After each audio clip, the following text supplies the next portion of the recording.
अस्सलाम वालेकुम my dear students, उम्मीद करता हूँ आप तमाम बखैर आफियत हैं। डियर स्टूडेंट्स, मेरा नाम है हसन रज़ा और हम कर रहे हैं क्लास 10 की फिज़िक्स। स्टूडेंट्स, अपनी प्रीवियस क्लास में हम लोगों ने पैरेलल कॉम्बिनेशन ऑफ कैपेसिटर्स को सॉल्व करने का सिंपल तरीका देखा था और हमने देखा था in the parallel combination the equivalent capacitance is the sum of all the individual capacitance. अब हम देखने जा रहे हैं कि अगर इस तरह के कॉम्बिनेशन में जुड़े हो यानी सीरीज में जुड़े हो तो इक्विवेलेंट कैपेसिटेंस कैसे फाइंड आउट की जा सकती है। चलिए स्टूडेंट्स, इन तमाम चीज़ों को स्टडी करेंगे आज के इस लेक्चर में और चलते हैं लाइट बोर्ड की तरफ। माय डियर स्टूडेंट्स, जिस तरह से मैंने आपको अपनी प्रीवियस क्लास में कहा था कि हम आने वाली अगली क्लास में ये सीरीज कॉम्बिनेशन पढ़ेंगे, तो सीरीज कॉम्बिनेशन तो पढ़ेंगे लेकिन उस पैरेलल कॉम्बिनेशन के कॉन्सेप्ट को एक दफ़ा से अपने दिमाग में प्रॉपरली और परमानेंटली बिठाने के लिए इसकी एग्जाम्पल 13.3 को सॉल्व कर लेते हैं। स्टूडेंट्स, हमें एग्जाम्पल 13.3 में ये कहा जा रहा है कि हमारे पास 3 कैपेसिटर्स हैं, capacitor C1, C2 and C3। All 3 are connected parallel with the battery. चलिए ड्रॉ कर लेते हैं।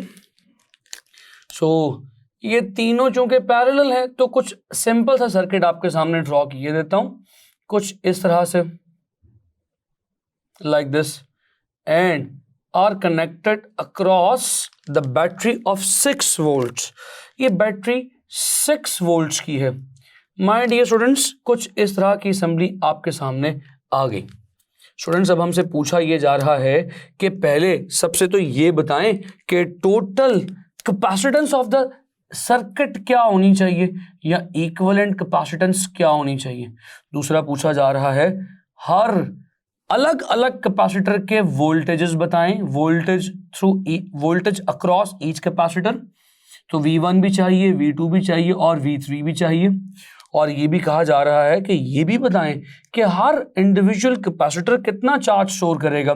Q1 भी बताएंगे, हम Q2 भी बताएंगे और हम Q3 भी बताएंगे। स्टूडेंट्स, देखने में तो ये क्वेश्चन काफी ज्यादा बल्कि और लेंथी लग रहा है, लेकिन अगर आपके प्रीवियस लेक्चर के कॉन्सेप्ट्स क्लियर हो चुके हैं तो उन कॉन्सेप्ट्स को यूज करते हुए हम इस एग्जांपल को बहुत इजीली और स्मूथली कर जाएंगे। स्टूडेंट्स, हम कहते हैं कि हर कैपेसिटर को एक नाम दे दिया जाए C1, C2, C3। आप जानते हैं कि इक्विवेलेंट कैपेसिटेंस क्या होती है।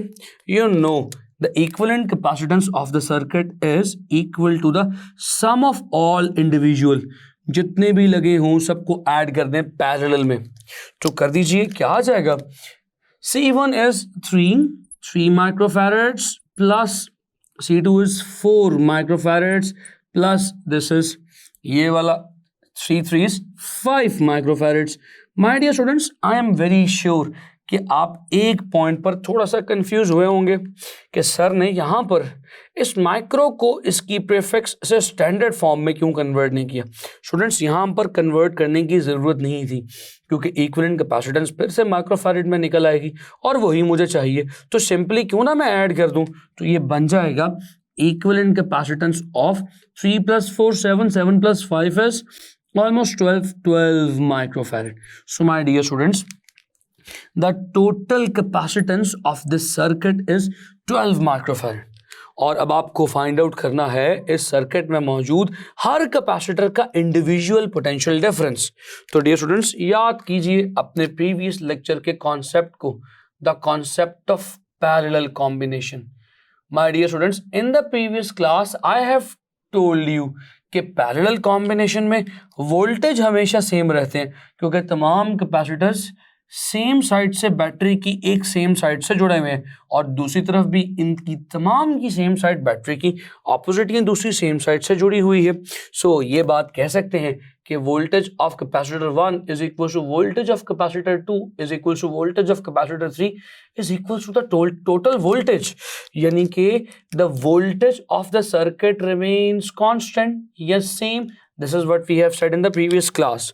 तो माय डियर स्टूडेंट्स, वैल्यूज को पुट कीजिए।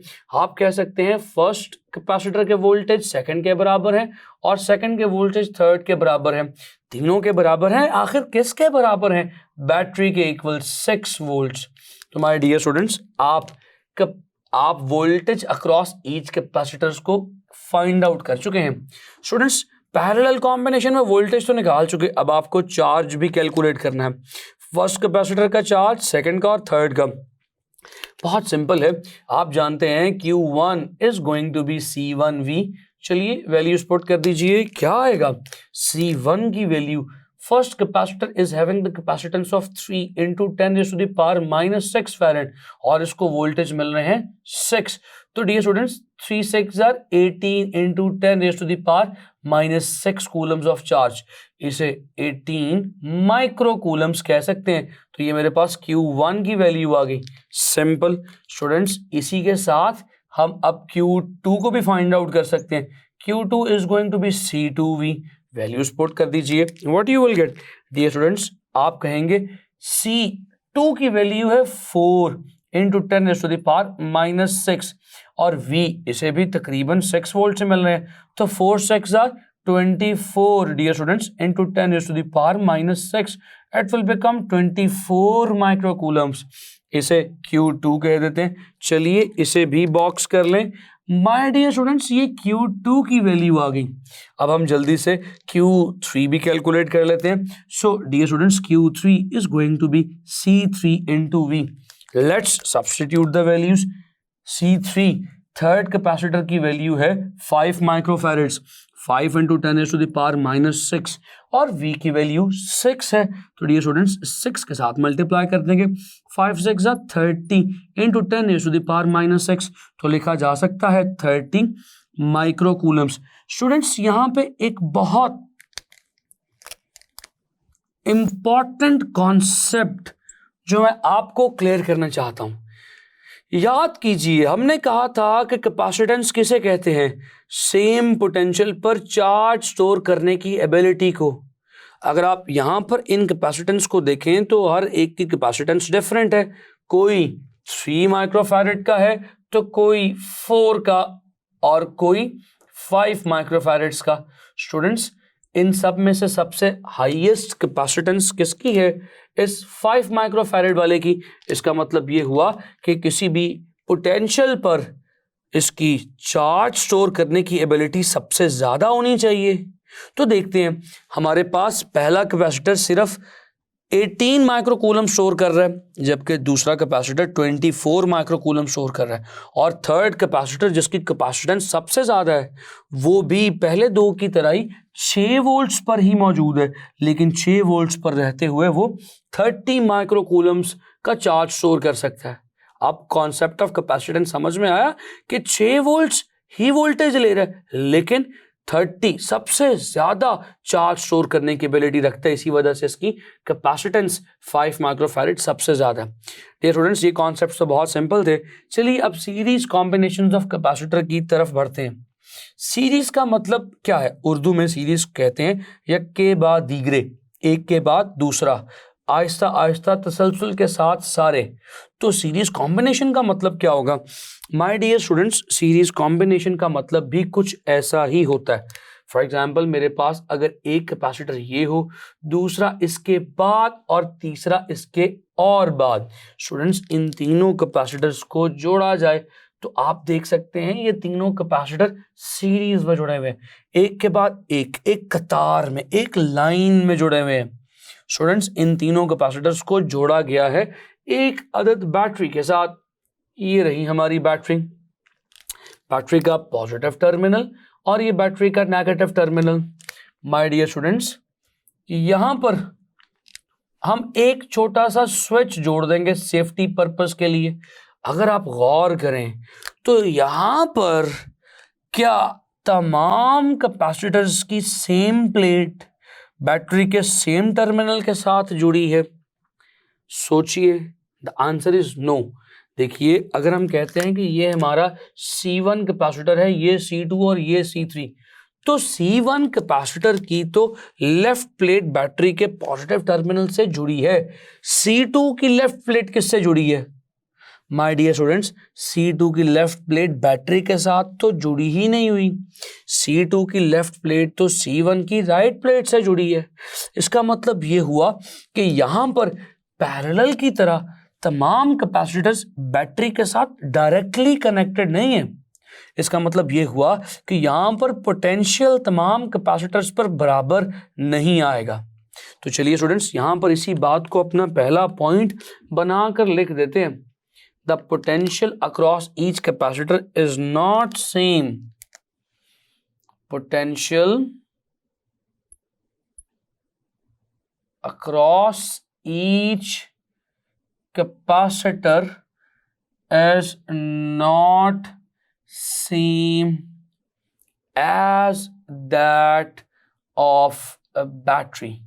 अब यहाँ पर वो बात नहीं रहेगी जो बात हमने पैरेलल में कही थी। हमने कहा था ना कि जो बैटरी का है वही सबका है। यहाँ पर ऐसा नहीं होगा, क्योंकि यहाँ पर बैटरी इंडिविजुअली हर कैपेसिटर के साथ जुड़ी नहीं हुई। तो जो पोटेंशियल बैटरी का होगा वो सबका नहीं होगा, वो सब पर तकसीम होगा। जानना चाहते हैं कैसे? चलिए सिखाता हूँ। स्टूडेंट्स होगा कुछ इस तरह से कि बैटरी का ये नेगेटिव टर्मिनल और ये पॉजिटिव टर्मिनल। स्टूडेंट्स ये नेगेटिव टर्मिनल इस C3 के तमाम पॉजिटिव चार्जेस को सक आउट करना शुरू कर देगा, खींचना शुरू कर देगा, और यहाँ से खींच के इस तरफ से इस C1 प्लेट पर भेजना शुरू कर देगा। तो थोड़ी देर के बाद क्या होगा डियर स्टूडेंट्स, यहाँ से तमाम पॉजिटिव जा चुके होंगे, तो यहाँ पर क्या बचेंगे? ऑब्वियसली यहाँ पर सिर्फ नेगेटिव चार्जेस ही बचेंगे। सो नेगेटिव को ड्रॉ कर देते हैं लाइक दिस, और इस तरह से यहाँ से पॉजिटिव जाते जाएंगे जो यहाँ से आ रहे थे, और इस प्लेट पर डिपॉजिट होते जाएंगे तो हमारी इस प्लेट पर पॉजिटिव चार्ज आ जाएगा। तो माय डियर स्टूडेंट्स हुआ ये कि हमारी C1 की एक प्लेट पर पॉजिटिव चार्ज आया। अब याद रखिएगा, आपको बता चुका हूं कि इन कैपेसिटर की प्लेट्स के दरमियान कोई कंडक्टिव मीडियम मौजूद नहीं होता, यानी ये चार्ज एक प्लेट से दूसरी प्लेट तक ट्रांसफर थ्रू कंडक्शन नहीं हो सकता। तो माय डियर स्टूडेंट्स क्या होगा? ये देखिए, ये पॉजिटिव चार्ज इस प्लेट के तमाम नेगेटिव्स को अपनी तरफ खींच लेगा, और इस प्लेट पर भी, ये प्लेट न्यूट्रल थी ना, इस प्लेट पर जितने पॉजिटिव थे उतने नेगेटिव थे। वो तमाम पॉजिटिव चार्जेस इलेक्ट्रोस्टैटिक इंडक्शन जो चैप्टर के स्टार्ट में पढ़ी आपने, उसकी वजह से इस पॉजिटिव से रिपेल होते हुए इस C2 की लेफ्ट प्लेट पर आ जाएंगे, और यहां पर अगर पॉजिटिव आ जाएंगे तो ये इलेक्ट्रोस्टैटिक इंडक्शन की वजह से इस C2 की इस प्लेट पर तमाम नेगेटिव्स को अट्रैक्ट कर लेंगे, पॉजिटिव्स को आगे भेज देंगे। सो डियर स्टूडेंट्स, आपने देखा कि कैसे ये इलेक्ट्रोस्टैटिक इंडक्शन की वजह से तमाम कैपेसिटर्स जो सीरीज में लगे थे चार्ज हो गए, क्योंकि इलेक्ट्रोस्टैटिक इंडक्शन में इक्वल डिस्ट्रीब्यूशन ऑफ चार्ज होती है। जितने चार्ज अट्रैक्ट होके एक तरफ आते हैं उतने ही रिपेल होके दूसरी तरफ जाते हैं, तो चार्ज सेम रहेगा थ्रू आउट। तो माय डियर स्टूडेंट्स, इस केस में याद रखिएगा, जितना चार्ज इस इलेक्ट्रोस्टैटिक इंडक्शन की वजह से पॉजिटिव इस तरफ आया, उतना ही नेगेटिव रिपेल होकर दूसरी तरफ चला जाएगा। तो माय डियर स्टूडेंट्स, बहुत सिंपल सी स्टोरी है, बहुत सिंपल सी। इलेक्ट्रोस्टैटिक इंडक्शन के केस में रीअरेंजमेंट ऑफ चार्जेस इक्वल होती है, तो क्योंकि इलेक्ट्रोस्टैटिक इंडक्शन हो रही है, so every single capacitor is getting the same charge. Q1, Q2 और Q3 तमाम बराबर हैं, ये उसी चार्ज के इक्वल हैं जो बैटरी ने यहां से खींचकर C1 को सप्लाई किया था। तो इसी बात को क्यों ना पर मैं इस सेंटेंस की फॉर्म में लिखूं, the charge is going to be same across all the capacitors in series circuit. So charge is going to be same in all capacitors in series circuit या सीरीज कॉम्बिनेशन, इसको circuit भी कहते हैं। तो my dear students, आपने इसको इस equation की फॉर्म में देख लिया। स्टूडेंट्स, अब क्योंकि सबका चार्ज सेम है लेकिन कैपेसिटेंस सबके डिफरेंट है, तो सबके अक्रॉस वोल्टेज भी डिफरेंट ड्रॉप होंगे। यानी जिसकी कैपेसिटेंस ज़्यादा है उसे क्यू चार्ज स्टोर करने के लिए थोड़ा सा पोटेंशियल डिफरेंस रिक्वायर्ड है, उसका पोटेंशियल डिफरेंस कम होगा, और जिसकी कैपेसिटेंस कम है उसे ये चार्ज स्टोर करने के लिए ज़्यादा वोल्टेज रिक्वायर्ड है, तो उसका पोटेंशियल डिफरेंस ज़्यादा आएगा। तो माय डियर स्टूडेंट्स, हम ये बात कह सकते हैं कि अब यहाँ पर तमाम को वोल्टेज बराबर नहीं मिल रहे, तो टोटल वोल्टेज का सम बैटरी के इक्वल होगा। तो लिखा जा सकता है V is equals to V1 plus V2 plus V3।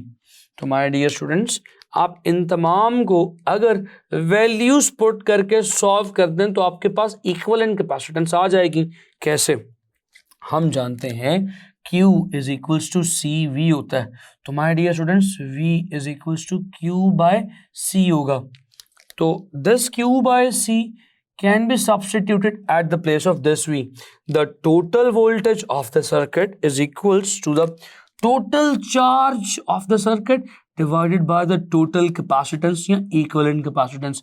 और फर्स्ट वोल्टेज के लिए या फर्स्ट कैपेसिटर के लिए कहा जा सकता है कि चार्ज तो सेम है लेकिन कैपेसिटेंस C1 है, इसी तरह Q over C2 plus Q over C3।